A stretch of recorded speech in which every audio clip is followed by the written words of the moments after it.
Hey everybody, thanks for waiting for us. Welcome to Adobe Live. Hopefully you're seeing this live. We had a little bit of an issue starting up here this morning, but my name is Emily. Super excited that you guys are here joining us on a Friday. With me are Mark and Lauren Johnston of Cactus Country, an amazing design duo based out of California.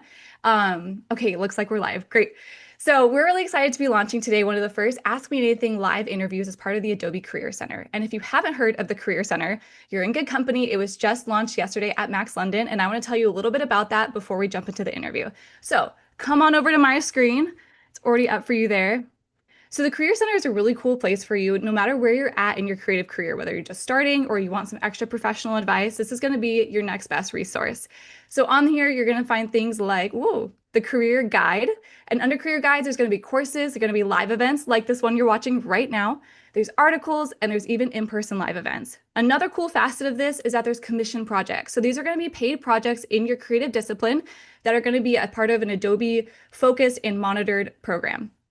After you complete this and a course guide, then you're going to be able to apply for creative apprenticeships, where Adobe's going to help partner and place you with live agencies, freelancers, and other creatives that you would definitely want to work with all through this program. So definitely check it out. It's on Behance right here under this career resources, or you can find it at behance.net/resources. So definitely go check it out. But let's jump into the interview today with Mark and Lauren Johnston. How are you guys doing this morning? And I'm going to show a little bit of your work. Yay. Yeah, we're doing great. It's so good to be on live again with you guys, and we love a Friday morning, just jumping into the weekend. Thanks for having us. Beautiful Friday, and we're excited to talk more with you. We're super excited to have you guys. And chat, we're really excited that you're here with us. We have questions prepared, but we would love for you to be a part. So if at any point you have questions, comments, drop it in the chat. And also maybe let's kick it off. Let's drop some confetti in the chat because it's a Friday and we're really excited about that. So we're excited to kick this off with you. So here's your website. I'm just going to give a brief scroll in case anyone hasn't had a chance to look at it yet. But you guys do a lot of really cool branding, merchandising, some maybe delicious barbecue, like menu design, really cool stuff. I've been a huge fan for a long time, so I'm really excited to like chat with you guys more about your process and how you got to where you are today. Thank you. Yeah, I'm glad our site is loading well. I know. It's always nice to like be looking for your website and you're like, oh, it looks good. Sometimes thumbnails don't load, whatever, but it's looking good. Everything's functioning. I love that. So for people who haven't been to your site yet or don't know you personally, do you want to give us just a little backstory of how did you get to where you are today? Did you always know you were going to be a creative? Yeah, so I'll start off that. My name is Mark. I'm the design department of Cactus Country. So I handle all things kind of technically design.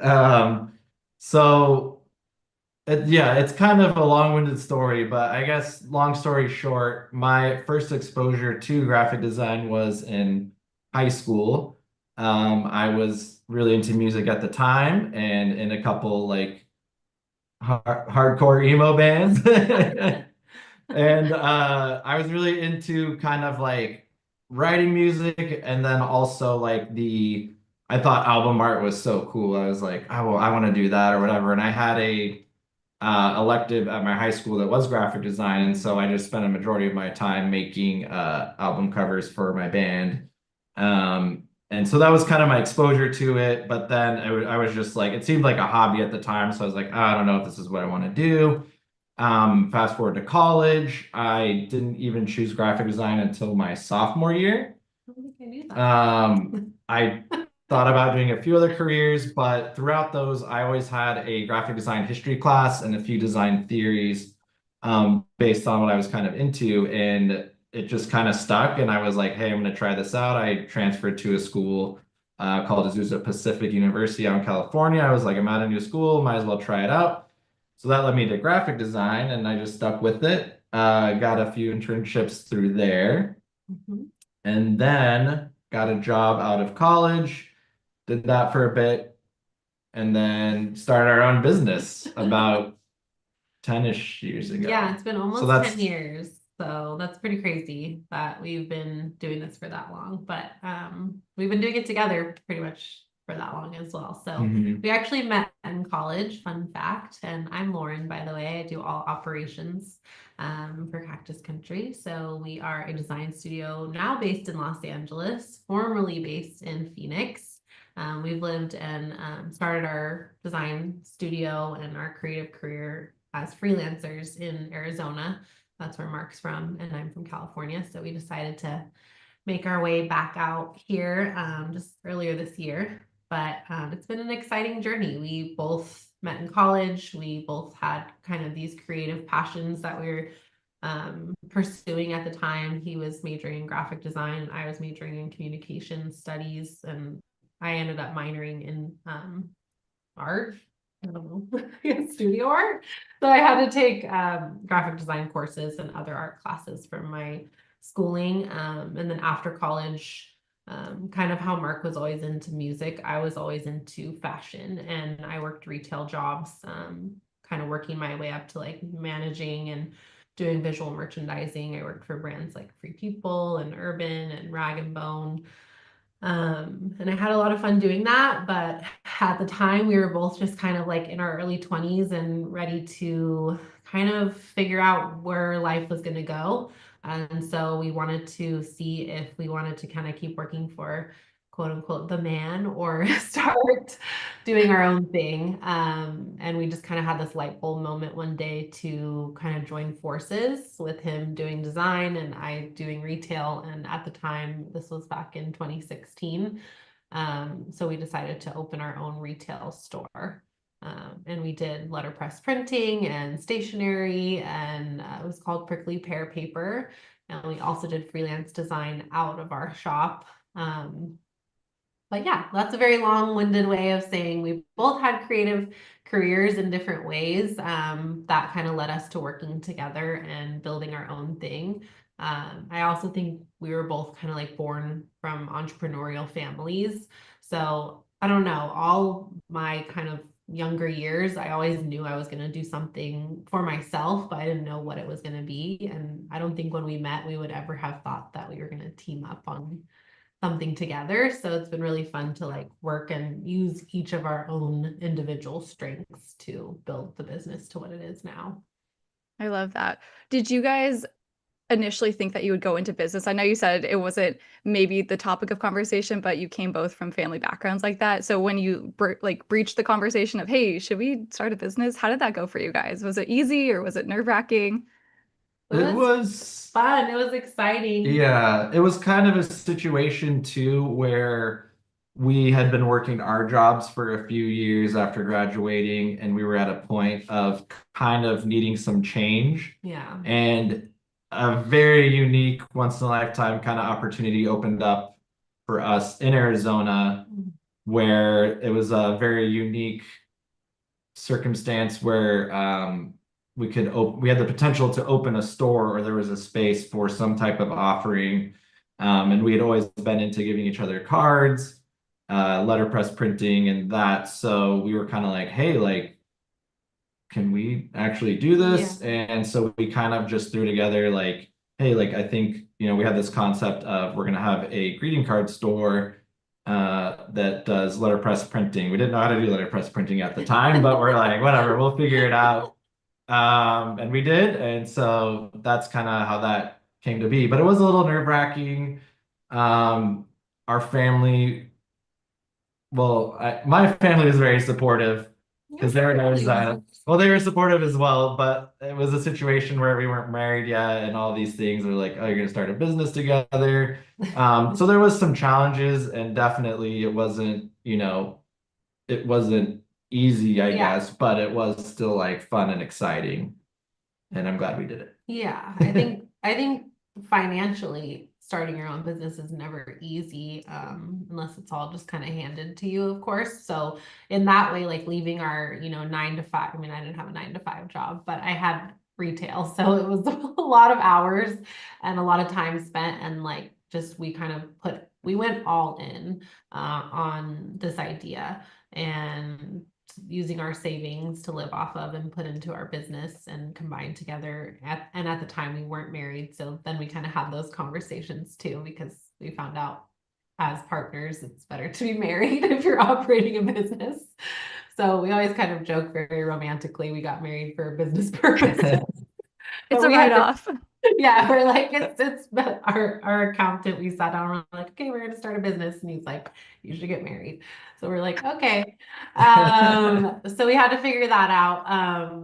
but we had been together for 7 years already at that point. So we kind of just knew, each other's strength. We knew each other so well, but we had never worked together. So I really think like taking the leap to quit our jobs and focus on this full time versus like trying to build this while we're still working. I mean, we did for a few months start building our business while we were still working, of course, because we had to make money.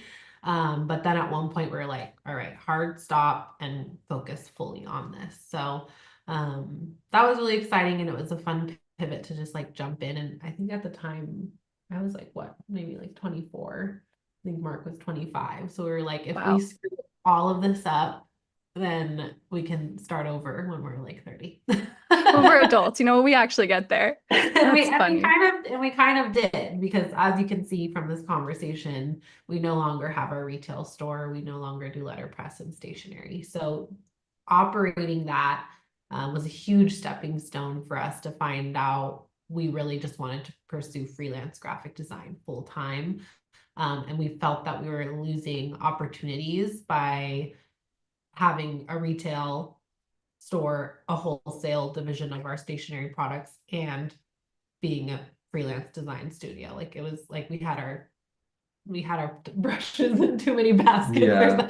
We had our it was a lot for us to run and manage those three sectors for 5 years all on our own. And we did have a few part-time employees at the time, but it was just a lot. So we're like, let's scale back and just focus on what we really want to do. And in the pandemic, we decided to pivot and start Cactus Country. So we rebranded from Prickly Pear Paper to Cactus Country, and we closed our shop and we started working from home, which we ultimately wanted to do anyways. I think that's the goal for most people, to be able to work remote, and it's been on the up and up ever since, and we love it. That's amazing. Yeah, at some point too, I think you guys were doing like farmer markets, like pop-ups and other things too, right? Mhm. You're doing like trade show events and other things too to add to Oh, everything yeah. Yeah. else.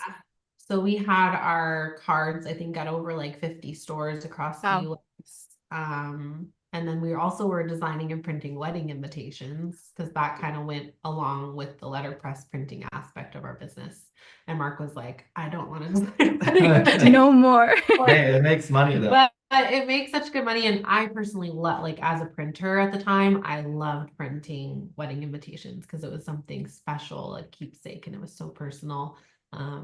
I do miss that. And unfortunately, we don't have our letterpress anymore, but she's in good hands with another friend of ours. So, yeah, we just had to kind of close that chapter. And I think that's good to know and be aware of as a creative. Like, you can start one business or one brand, even as a freelancer, and then pivot into another category, as you see fit and as you're getting work that you're happy about. So, Yeah, I think as long as you stick with it and put the work in and try not to focus on, being too specific in the beginning. This is at least for like our case. I think you kind of over time you develop like your style, what you're into, what you want to do, but then also you figure out you can able to like hone it in and narrow it down and be like, all right, I'm going to focus on this. So yeah. then that way you're not being pulled in a bunch of directions and you kind of have a clear vision. People hiring you have a clear vision of what you do. So that kind of thing just takes time. Yeah. But that's something that we kind of learned throughout the way. We were joking, like talking about this conversation today, how like I feel like we started our careers out of burnout from corporate world, and then I feel like we started Cactus Country out of burnout from running our small. So I'm like, even when you're burnt out and at your breaking point, you have to use those moments as lessons to really figure out what you truly want in your career. If you're running your own business, like hopefully you have the authority to make those changes. What advice would you give to people who find themselves in that situation of, oh, I'm on burnout and I want to make this crazy life change, but I don't know if now's the time? Do you have advice you would give to either your old version of yourself in that position or just someone who's currently going through that? Yeah, I think it's hard because I'm like, even now we're parents, so I'm like, we have a new other level of burnout. But I think the biggest piece of advice is like strategy. Um, if you can handle, it's I think intimidating to try to like think about making a plan to become an entrepreneur or start your own business when you're burnt out, of course. But if you set aside the time to like get inspired, get creative, and like make a plan, and like use your best day to like sit down, open a Google Doc or open a blank artboard and just, have fun with it. Start creating, a mood board and visualizing and keywords, and then it'll just kind of build from there, and try not to ignore it either. Like schedule that time in for yourself. Even like for me and Mark, like sometimes we have to wait till our daughter goes to bed, and that's when we have to get ideas out, just because that's the only time we have. So yeah, I think just dedicating yourself to strategy, even when you're burnt out, to try to figure out how you're going to get there. Do courses too. Keep yourself accountable to, instead of just saying like, I hope, I wish, I dream, like, gotta kind of put it into action at some point too. Yeah. Mark, do you want to add anything or? I would just, well, mine, I was funny because my mind went kind of a different route, but I think that what Lauren said was great. For me, I guess speaking about my experience with burnout is that even with our freelance job now, where it is our dream job, it's still helpful for me to have things and passions outside of it. So we've done that with having our own merchandise, working on our own fonts.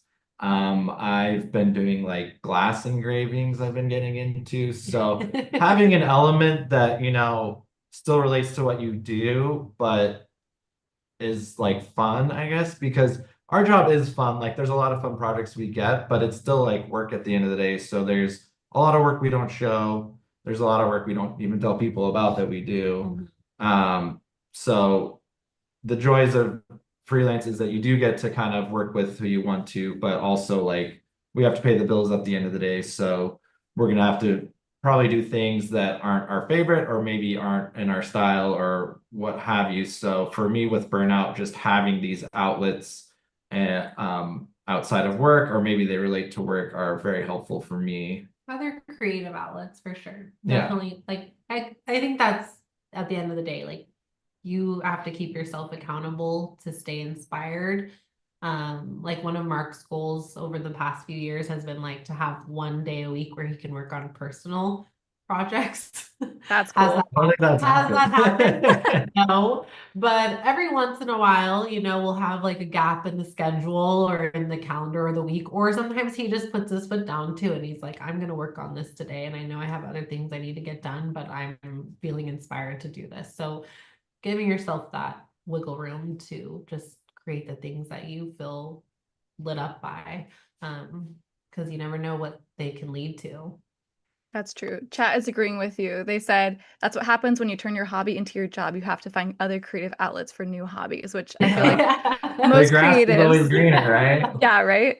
Who knows? Years from now, Hobbies are never ending. Yeah, I joined a Sandlot style baseball team and it's awesome. I feel like So your much 30s are really for like finding your hobbies again. Like you kind of want to just be like a kid again and figure out you're kind of like, I've been working, I've been hustling for a while and I need some free time. Like, yeah, I want to join a baseball league or, figure yeah. out what that you're going to do outside of your job. I think that's so important to stay inspired and keep, moving your mind in new ways. So if you guys are just joining, we're doing a live Ask Me Anything style interview with Mark and Lauren Johnston of Cactus Country. So chat, if you have any questions about freelancing, creativity, anything like that, feel free to add it in the chat and we will be relaying that to them. How did you guys start off finding clients? What did that journey look like for you? And have you kept clients over the years or has that really shifted for you? Yeah, and I want to mention too that this is all like our personal experience, and I know it can be different for everyone. Um, I think getting clients starting off, we were fortunate to have the retail store element. Having a physical location in Gilbert, Arizona for our store was great for really building relationships with local businesses, local communities, and getting our name out there. So we kind of started with a little bit slower getting some local business work there, and then also juggling that with wedding invitations. So something that necessarily isn't what I wanted to do, but also at the end of the day, we were running a business and we needed to have these things Services. to kind of supplement for the lack of like branding or illustration work. So we kind of did that for a while. We did the grind of the wedding invitations for probably about 4 years. And I think our biggest break as far as getting clients that really, I think was a noticeable change was we made a relationship with a print shop in Palm Springs, our friends Glenn and Ashley at Windmill City Screen Printing. Yep. We met them at a Palm Springs Flea market. Our booths were right next to each other, and they're like, "Oh, you're from the desert," and we're like, "Yeah," and they're like, "We're from the desert," so we're like, "Cool." And it was this really fruitful relationship that still brings us a lot of work. That being said, if you can befriend a print shop, they're always looking for designers, Yes. and they're usually super connected. But also to touch on that, I think just for us, it's been a lot of like building relationships and talking to people. We haven't really done a lot of like cold call reaching out. That's something I think that we kind of want to do eventually, but just building relationships, even if, there's not work from the get-go, just getting your name out and talking to people. In my experience, I've found that people hire people they know. And then now we're kind of also at the point too where with social media and our website, people are coming to us because of like our specific style or something that we've done that they saw. So I think for us, obviously promoting your work, marketing yourself, and then just building relationships kind of organically, either in person or there's a lot of other designers I talk to like on Instagram too. So yeah, I agree. And I think a lot of times people think like the way to get clients is of course like marketing themselves online, which is one way. But for us, we've found that relationships and referrals are our best asset when it comes to getting new clients. And they might not know our work when they reach out to us, like they might have just gotten it as a referral. So then it's up to us to also make sure we're the right fit. Like they're not just reaching out because we do graphic design, they want to specifically work with us. So there is kind of a little bit of a challenge sometimes there, but really like any project, people want to work with good people. So if you do great work, then people are going to ask about that and they're going to tell all their friends about it. So just be a good person to work with and people are going to refer you. And also encourage your clients to tell people about you too. If they know anyone else that needs a designer, continue to like develop and build upon those relationships that you have, and also befriend a screen printing studio like Mark said. I think it definitely helps, and if that's what you do is merch illustrations, or if that's what you want to get into, because it's been a really great partnership having Windmill City over the years, and they send their clients to us, we send our clients to them, and we love working together. I love that. Yeah, having other people in the industry is always helpful connection to have. And I feel like people want to refer good people to good people, right? Like I feel like that's something people naturally drawn towards. So to be that person is great. How do you know when a client is not a good fit for you? hard to tell sometimes. Sometimes Sure. it's not easy. I think for where we're at now, we have a pretty solid like vetting service as far as when they contact us. We usually set up just a quick intro call without, any money or payment on the table, just to kind of get a feel for the project, see what they need, and that way we can quote first thing. So that way, the client knows what it's going to be, how we work. So that's usually a good way to kind of vet them. Another way, as far as when people reach out, I feel like where we're at now, it took a while to kind of learn this, but where we're at now, a lot of people, if people come to us and they're like, "Hey, like I love what you did here, like your style here is really cool. Let's do something like that." We're like, "Okay, great." They know exactly what to expect. But like, say maybe it's a referral or someone that's like, "Hey, I need a designer to do this," and they don't really like, they haven't even seen our website or know our work, then that's where we found there's been challenges in communication, and then basically become a gun for hire, which we do our best to avoid. That's not to say that those projects don't make money, but sometimes they can be more difficult. Yeah. I think knowing to say no to a client, it really kind of just depends on you and the types of projects that you want to take on and the types of industries that you want to do too. Like we have certain industries sometimes that reach out to us and we're like, maybe we're not the best fit for that. And just like if it's something super technical and then they also want like a crazy website build out, I'm like, maybe, seek someone else. But we just have certain industry, like every year, Mark and I make a list of like kind of our dream clients and dream industries that we want to work with and things we want to avoid. So that's a kind of a good way to be like, weed people out on things you want to avoid doing or things you're not passionate about doing if you are at a level where you necessarily can say yes and no to certain client work. Another thing we developed recently, we do have a type form on our website. So it's kind of like instead of just like a cold email, like, hey, I need a logo, then we're really kind of like, okay, what kind of logo?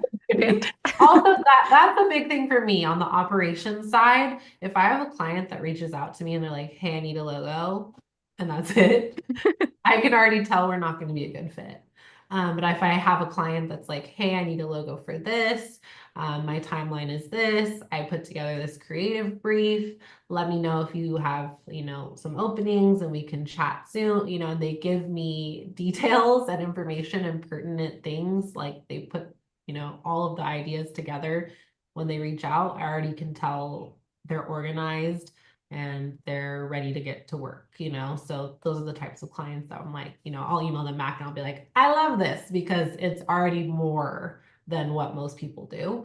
So I would say that's a great way. And then, yeah, I think putting a type form on our website to just kind of like ask those direct questions, like, what are you looking for? When do you need this by? If you have like a budget range too, because, we've been in business for 10 years. So for us, like, I don't think a client should ever necessarily need to put like my budget is XYZ on their initial inquiry, but it's nice to kind of like offer ranges, like if it's under 1,000 or 5,000 and up, 10,000 and up, 20,000 and up, because then you can really see, especially based on your schedule of projects that you have going on at the moment, like can you fit a $20,000 project onto your calendar right now? Or are you looking for like smaller jobs at the moment because maybe you have a big job going on at the same time? So it really helps you to like plan when you have like a little bit of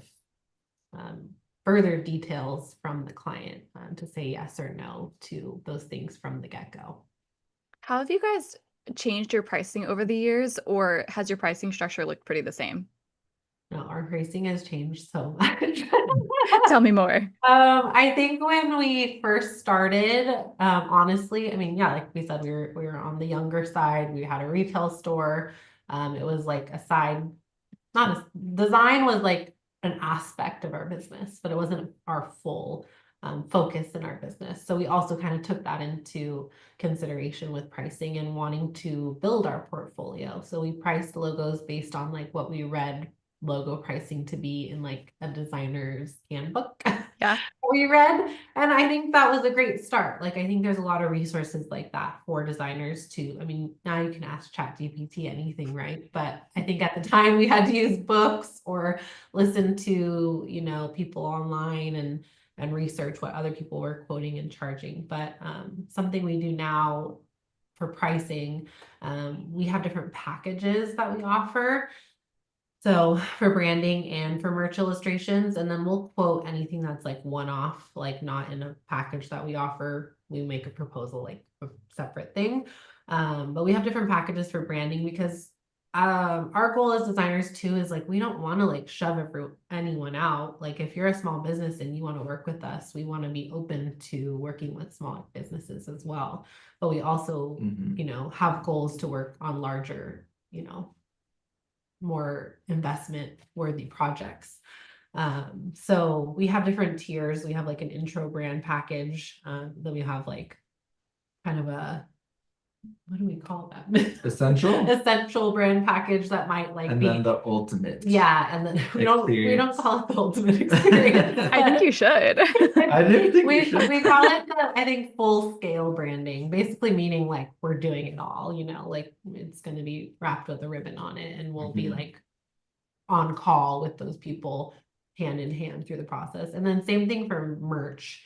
When we first started, we would just do like a flat rate for a t-shirt and then just kind of like that's it. But now we do more like design licensing pricing. So depending on if like a design that we make for a shirt is going to be applied to also like hats, totes, stickers, web assets, then we would just encourage the client to like do a full buyout license of that design, so then they can just kind of use it long term in perpetuity however they want. But maybe they have a smaller budget and they just want to do like a spring run of some shirts and hats, then we would have like more of a minimum usage design license. So, and then we have a contract that would basically like express those terms and say it becomes like a bestseller for them and they want to make it an evergreen design. The ultimate license. Then we just would follow up with them via email. And that's why we try to be as transparent as possible with our clients too, and just be like, hey, if like this becomes a huge hit for you and you're selling out of it and you want to just purchase it outright, just send us an email and we'll just kind of tap that extra full buyout license for you. So yeah, and I also would say our pricing changes every year. I think if you're a designer, like you have to know your worth, and the price is going up, honey. You heard it here. No, absolutely. Do you Depends guys, on your like circumstances too, you know, like of course, we had a child 2 years ago, so I'm like, life is different. need to make more money, you know, so Yep, that's reality. definitely. Do you guys ever not upsell a client, but do you ever offer them more than what they're initially asking, or do you guys typically meet them where they're at, or do you see, oh, there's an opportunity, I think you guys would also need or benefit from this? That's a good question. Millions. Yeah, I don't know. I mean, yeah, what do you think? I think in the past 2 years, we maybe, because our proposal format has changed a little bit in the past 2 years. We used a Thotto for like our client management software, and we've enjoyed using it. And we used to just kind of send them a proposal through that, but now we make custom proposals and we just kind of use that for invoicing. Through the proposals that we offer now, they're a lot more like polished. So sometimes we'll put together a quote and then we'll have a little like add-on section. So like maybe something we discussed on the intro call, like that they might be interested in, or you know, extra social media templates for a branding package, or menu design if they're like, just to kind of get their wheels turning, like, oh, okay, I thought that was included in the brand identity, and we can kind of be like, nope, like that's extra because it's extra work. So, Imagine. so yeah, so sometimes, I mean, honestly, a lot of times we'll kind of include those lists of suggested add-ons, and our client can discuss those things with us either at the time of starting the project or later down the road. And that way they know kind of like our pricing and what that could look like in the timeline. Well, it's good to itemize those things as well. So like say the client's budget is X at the moment, and then we're like, okay, this is what we can offer you. They know down the road, as you know, maybe it's they're building their company or they're building their brand. They know what to expect down the road of like, okay, like if I go back to them and I need business cards, social media templates, whatever, this is how much it's going to be. Yeah.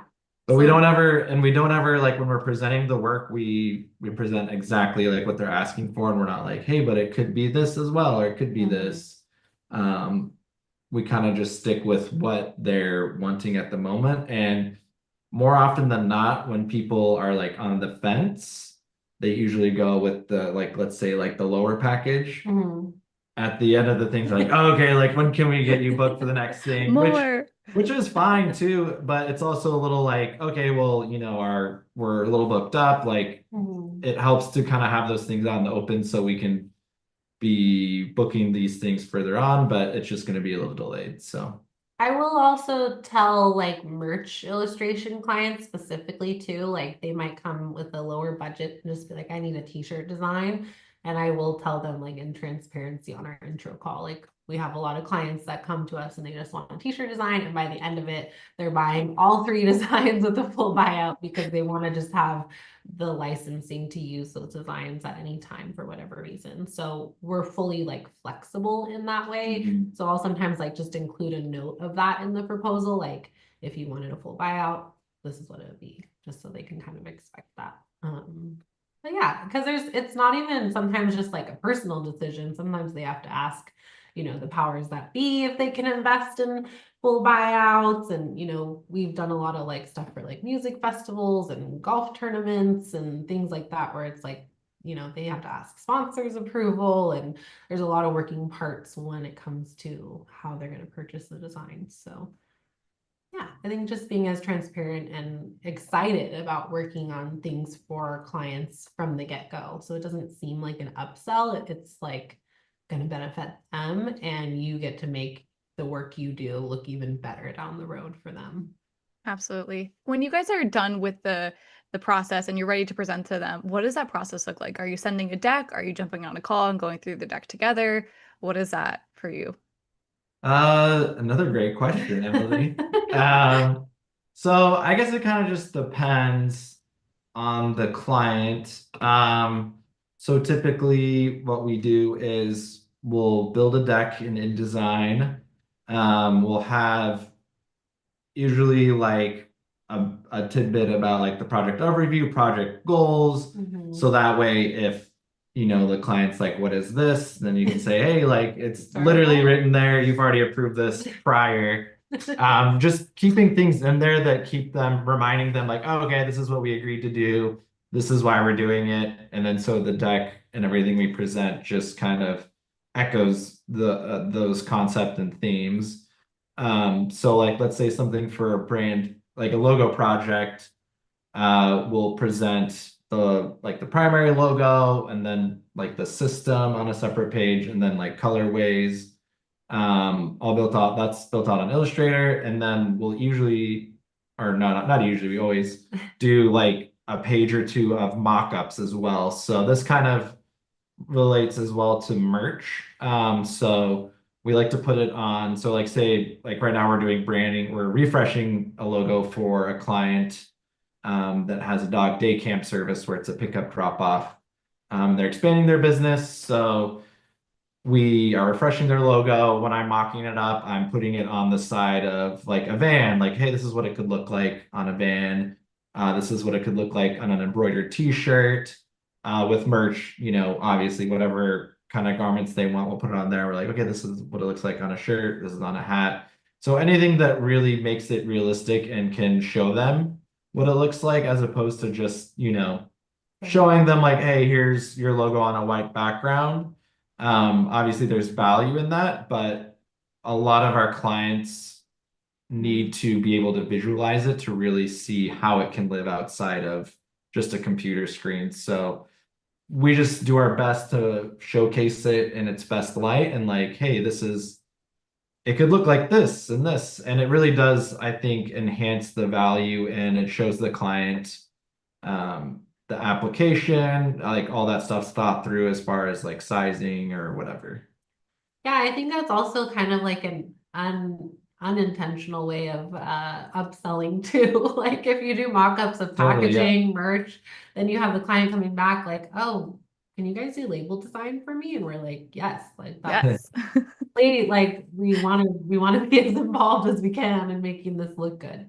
So yeah, making a beautiful presentation really makes a big difference. We don't walk through it with the clients on a meeting. I know a lot of other designers that do, and we have considered that.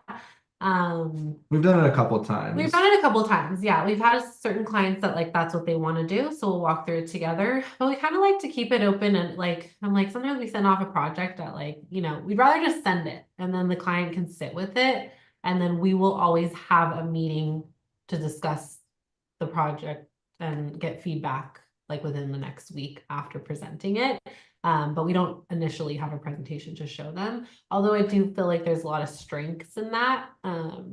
Well, It's just something that we haven't there was a done project in the before. past where we did do it and it did go really well and it was helpful for us to just walk through everything. Mhm. So I think there's benefits to both. I think for me personally, I'm like more introverted and I get nervous. So I'm just like, send, bye, okay, on the next thing. So also like scheduling, scheduling live stuff when you have a 2-year-old is The fear challenging. of rejection and the fear of, like, I think sometimes too, because people's initial feedback is not always their Yeah. long-term feedback. So you can show it and have a meeting with the client to present, and I think there's benefits in that, but then I'd probably be like, all right, and I'll let you sit with that, and now we're done. Yeah. 'Cause I honestly feel like we have had so many clients that have been like, when I first looked at them, I was thinking this, but then after the weekend and showing it to a few people, now we're kind of thinking this. So it's really, I like that we keep it a little open-ended, although sometimes it's scary when we're like, we sent it off and I'm like, crickets.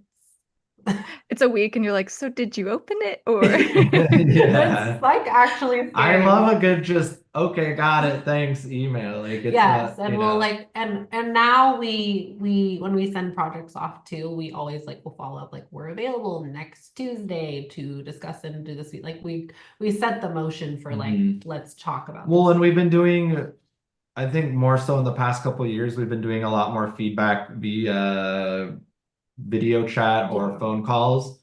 And I think that's super helpful, just being able to talk through things with people and any questions they have as opposed to like just emailing their feedback, Yeah, which is also fine too, but it's good, I think, to we used to just do email feedback when we first started. you have to Every like once in a while, you have to like decipher it, like you're like translating some code and you're like, it's so much easier. Lauren is like, what are they saying? I'm like, I think they mean this or this. So Yeah, that was really confusing. I don't really like that we used to do that. but it is tempting, right? You're like, God, just send me an email. We'll go from there. Yeah, But I and get it. sometimes it's like that easy I too. like emailing personally, But but we like sometimes even if it's they also don't have a lot of changes, it's just even nice to get face to face with your clients, look through stuff together, and then like, oh yeah, like I really like this one, but let's do this for a different reason. It's cool to see people's like genuine, interpretations of the work and how we can tailor to like the final product to maybe something they liked from a certain option and make suggestions because that's our part of our job too is like maybe the client has their own personal preferences, but as designers it's our job to guide them to what's best for the end result, not necessarily what they like the most, but what's going to speak most to the goals of the project. I love that. How do you bridge that or walk that line, I guess, of leading a client, but also respecting the client and what they came to the project with? Because there is a or not a difference, but there is a fine line there sometimes. Yeah, I mean, I think there's been difficult conversations with clients like that. Like even the project we're working on right now, like we were like, oh, we're gonna rebrand this project, and like he was like, oh, I didn't want a full rebrand. I just wanted like a new mark for my training program, and I'm we're like, like, oh, like a different font or something. so then like kind of we had to go back to the goals, refine the goals. So I think as much as you can, like in your communication with your clients, like defining those goals and even like mood boards and keeping the client accountable to like, I mean, things can ebb and flow, right? Like you might have 3 mood boards that you're kind of like working in at a different time, but refining things as much as possible in the concepting phase so that you can then use those as your, you know, backup when you need to go like back to the client and be like, okay, but this does meet these goals. So if we're now like going to change things, then we need to like have another conversation. So sometimes those are like the difficult challenges when doing client work freelancing too, like just and goals are allowed to change, And but I would say, then the price needs to go. well, and from a business standpoint, as far as protecting yourself as a designer, have in your contract a change of direction clause yeah. be, Yes. because there's been times, not often, especially with kind of how our system works now, we've really avoided this, but you say you do all this work, you talk to the client, and then you present to them, and they're like, "This is not at all what we wanted. Where did you come up with this?" you know, In a few but I think that's why I think it's important to, get stuff signed off in the strategy phase and have as much communication and stuff written down in the beginning. So you avoid that, but I think it's something that is unavoidable also. Mhm. So make sure just in your contract to have something that, hey, if we have to go to the drawing board, that's going to be this because that's not in the budget, essentially. Yeah. Yeah. Or sometimes like you come up with all these ideas and then the client sees like something on Pinterest that they like and they want you to like kind of Frankenstein this new thing that they think is cool and you're like, that's not what we talked about. How did we So get here? so that protects you and you can literally, go back and highlight and email that part of your contract to the client and be like, hey, like just no problem. Like we can make those changes for you. But like just so you know, there will be like a small redirection fee because we'll have to kind of go back to the drawing board and all of that. So yeah, Absolutely. protecting yourself with those changes too. Okay, well, in the last 4 minutes here, which just has absolutely flown by, I wanted to ask you guys, what are you the most proud of, and what was the story of that process? It's funny Just because we talked one. about this and we're like, wait, what, It's what, what, so what is hard. one? Yeah, it's so hard to like encapsulate just one project, I feel like, as a designer that you're most proud of. But honestly, the first thing that came to my mind was Cactus Country.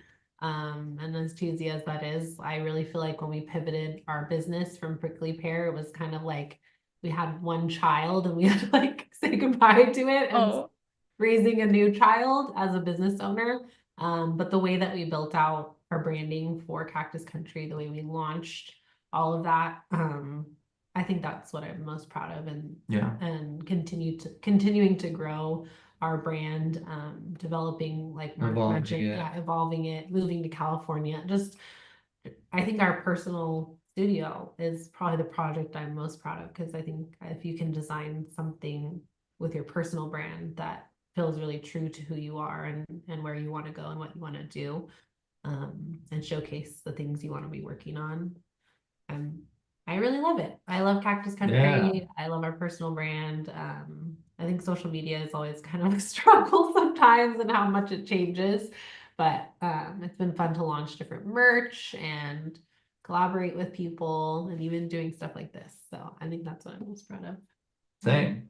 Well, it's funny because it's hard for me to choose because I think what I've found in myself over the time with designing is that no matter how the project ends, my favorite part I've found is like just lies in the process of everything.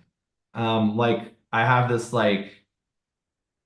not a weird feeling, but sometimes when something launches and it's done, I'm like, oh, that's so awesome and cool. I'm so proud of it. But I think I've found that a lot of more of my joy comes in the actual process of the creating and being in the zone, if that makes sense. Like Like less something the comes part. out and it launches, and I'm like, oh, like I think I had like the expectations of like, oh, this school project is launching. Like I'm gonna be so excited, like that'll be the thing. And it's like it launches and You like the it's behind the weird. scenes. Yeah, I don't know how to explain it, but Yeah. yeah, but I think maybe that's why Cactus Country is that way because it's always evolving and we're always kind of trying to work on it. Mhm. amazing. Well, you guys, this will be the end of our interview. Thank you so much for taking the time. Yeah, thanks, I feel like I Emily. learned a lot. I hope you guys had a great time. If you guys want to follow along at Cactus Country or cactuscountry.com, there's links in the chat. So definitely go check them out and get connected with Mark and Lauren. But stick around. We're going to be live streaming on Twitch after this. So don't go away and stay tuned to Adobe Live. But thank you guys so much and have a good rest of your Friday. Thanks, Emily. Bye. Bye.